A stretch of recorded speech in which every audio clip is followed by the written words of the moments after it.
교만이 낳은 결과, 교만이 낳은 결과라는 제목으로 사사기 8장 1절부터 21절까지 말씀을 함께 나누겠습니다. 기드온은 겨우 300명으로 메뚜기 떼와 같고 바다의 모래 같은 수많은 적군을 물리쳐서 민족의 영웅이 되었습니다. 포도즙 틀에 숨어서 타작하던 소심했던 기드온은 하나님의 말씀처럼 하나님을 의지하여 전쟁했더니 그 누구보다 큰 용사가 되었고 이스라엘을 미디안 연합군의 손으로부터 구원했습니다. 그런데 전쟁 후에 그는 교만해지기 시작했습니다.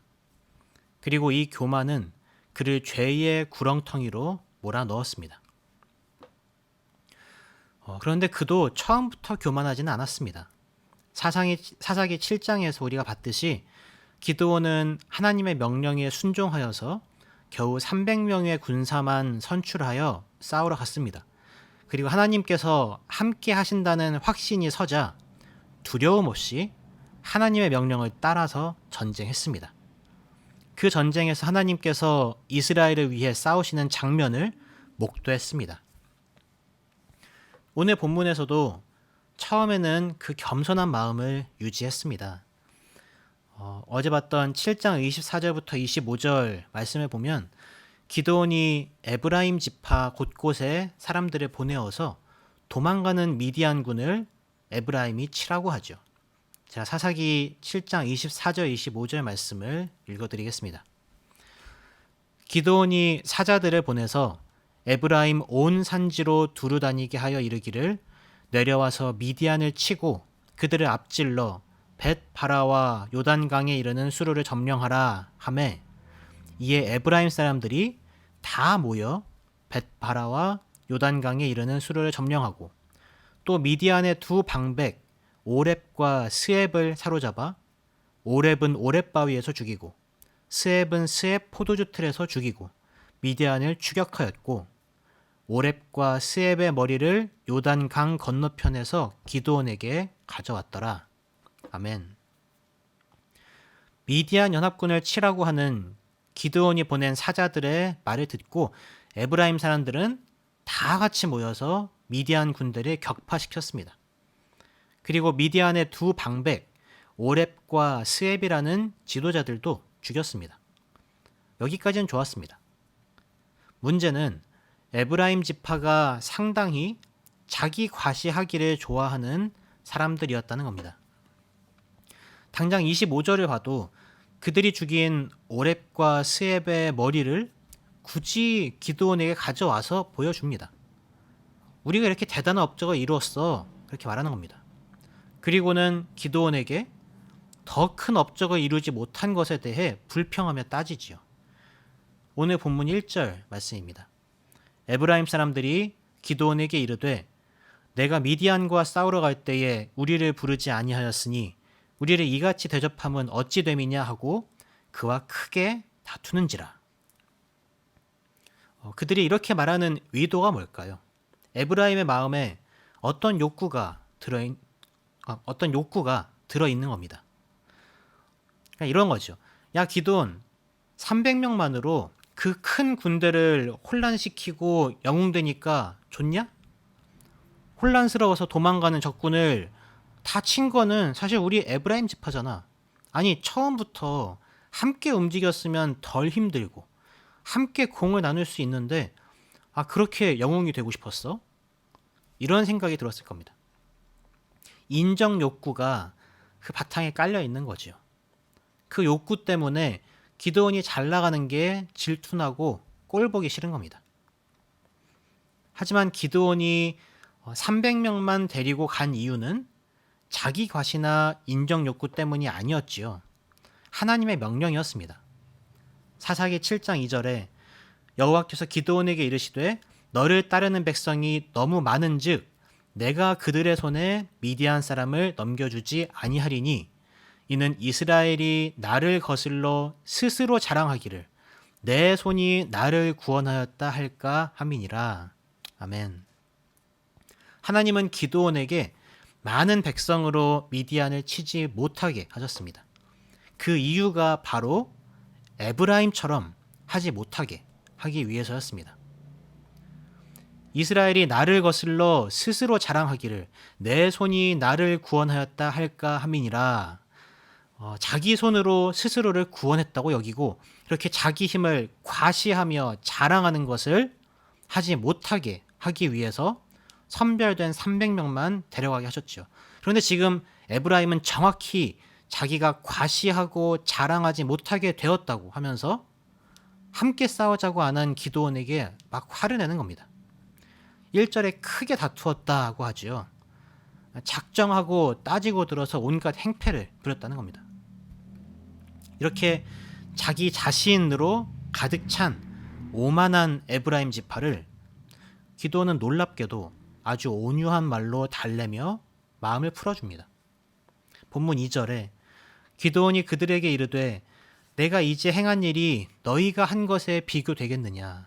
에브라임의 끈물 포도가 아비에셀의 만물 포도보다 낫지 아니하냐. 이렇게 말합니다. 2절에 끈물 포도와 만물 포도라는 말이 나오죠. 한창 제철일 때 수확하는 포도를 만물 포도라고 하고 이제 수확이 다 끝나고 남은 거 주워 모은 자투리를 끈물 포도라고 부릅니다. 아비에셀은 기드온의 출신 동네였습니다. 사사기 6장 11절에 보면 아비에셀 사람이라고 하죠.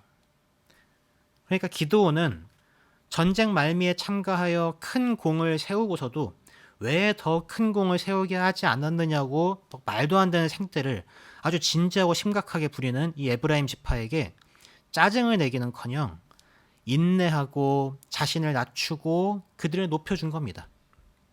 3절에서 그들이 오렙과 스앱을 잡았으니까 그들의 공이 가장 크다라고 하면서 그들을 높입니다. 너희가 마지막에 거둔 것이 내가 처음부터 내내 한 것보다 더 낫다. 나보다 너네가 훨씬 더 대단해. 이렇게 그들의 인정 욕구를 채워줍니다. 그리고 그 욕구가 채워지자 그들의 노여움이 풀립니다. 그런데 이렇게 성숙한 신앙인의 모습을 보이던 기드온이 요단강을 건너고 미디안의 왕들을 쫓는 과정에서 완전히 사라집니다. 고단한 몸을 이끌고 계속 미디안 왕 세바와 살문나를 쫓아가던 기드온은 숫곳이라는 곳에 이르러서 그와 병사들을 위해 떡덩이를 달라고 합니다. 그런데 6절에 숫곳의 방백들이 세바와 살문나의 손이 지금 내 손 안에 있다는 거냐라고 하면서 그들에게 떡을 줄 수 없다고 합니다. 왜 우리나라 사극을 보면 옛날에 적장의 목을 베어오는 장면들을 보지 않습니까? 마치 그런 것처럼 이때는 손을 베어오는 그런 관습이 있었던 것 같습니다. 미디안 왕들의 손을 갖고 있지 않다는 건 그들이 아직 죽지 않았다는 것이고 동족이 도움을 요청한다고는 하더라도 함부로 도왔다가 그 강력한 미디안의 보복이라도 나중에 당하면 큰일이라는 그런 생각이 있었겠죠. 그래서 보복이 두려워서 줄 수 없다라고 했습니다. 그런데 기드온이 이전에 에브라임 사람들을 온유하게 달랜 것과 다르게 그들에게는 으름장을 놓습니다. 본문 7절에 기드온이 이르되 그러면 여호와께서 세바와 살문나를 내 손에 넘겨주신 후에 내가 들가시와 찔레로 너희 살을 찢으리라. 이렇게 말하죠. 찢다라는 단어의 원어는 타작하다, 밟다, 짓밟다의 의미를 가집니다. 그러니까 살을 찢으리라 라는 말은 고문 같은 큰 고통으로 응징하겠다라는 겁니다. 그리고 기드온은 정말로 세바와 살문나를 사로잡아서 산채로 손에 잘라서 온 게 아니라 아주 확실하게 살아있는 그 모습 그대로 산채로 끌고 와서 숫곳 사람들 앞에 보인 후에 그 성읍의 사람들 77 장로들이죠. 그 성읍의 장로들 77명을 들가시와 찔레로 징벌했습니다. 이게 14절부터 16절까지 내용입니다.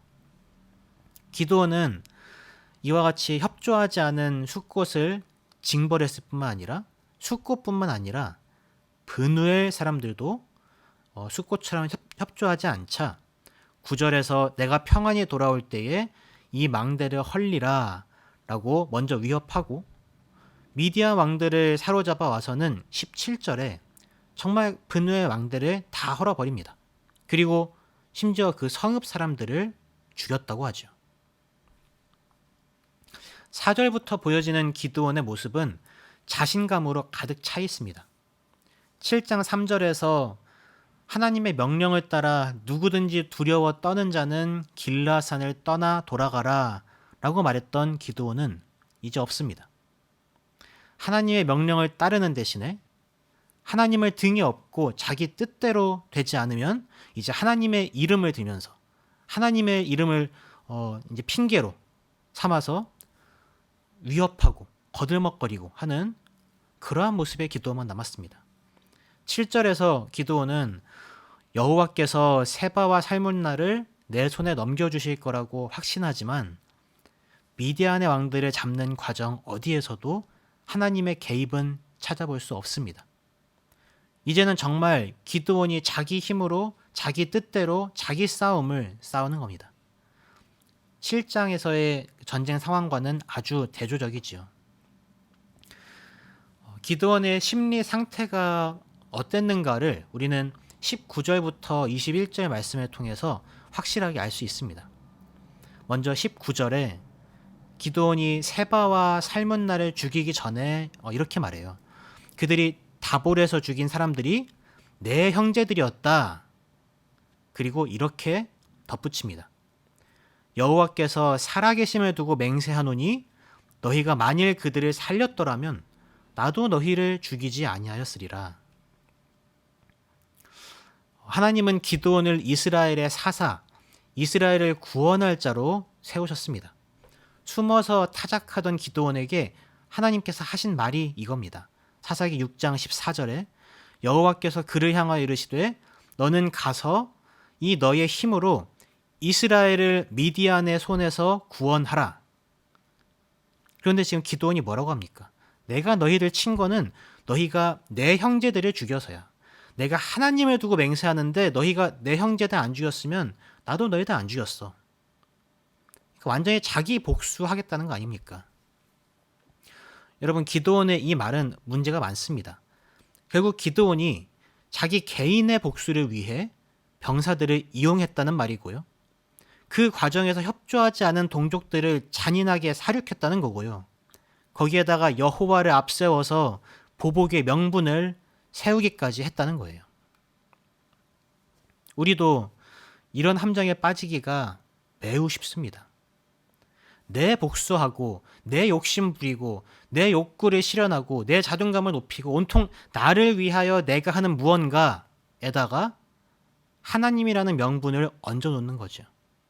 하나님을 위해서, 교회를 위해서라는 핑계를 대는 겁니다. 우리가 열심히 사역하는 거 좋습니다.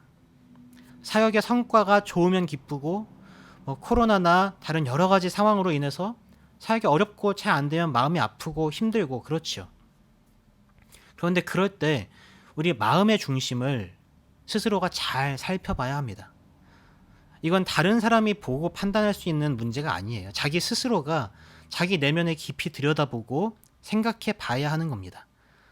사역이 잘 될 때 기쁜 게, 뿌듯한 게 혹시 내가 높아지고 내가 한 것처럼 여겨져서 그런 건 아닌지, 사역이 막히고 진척이 안 되고 오히려 후퇴하고 할 때 마음이 답답한데 그때 드는 마음과 생각이 하나님 중심이 아니라 자기 중심적이지는 않은지 스스로가 점검해 볼 필요가 있습니다. 기드온의 경우에는 자기 복수를 위해서 하나님의 사역을 핑계로 사람들을 움직였고 위협했고 죽였습니다. 그리고 스스로 높은 자리에 앉았습니다.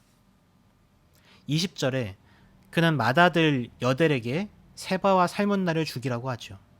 적장을 죽이는 영예를 자기 아들이 받게 하여서 아들의 용맹성을 과시하고 자기의 버금가는 자격이 있음을 보여주려 한 겁니다. 마치 왕과 그 다음 때 왕으로 부족함 없는 왕자의 모습을 증명하기라도 하려는 것처럼요. 그러나 여델은 아직 어려서 두려움을 이기지 못하고 칼을 빼지 못했습니다. 결국 기드온이 세바와 살문나를 처리하지요.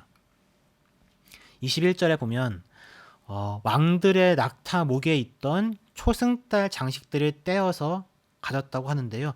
이거 역시도 기드온이 스스로가 왕의 자리에 오르는 겁니다.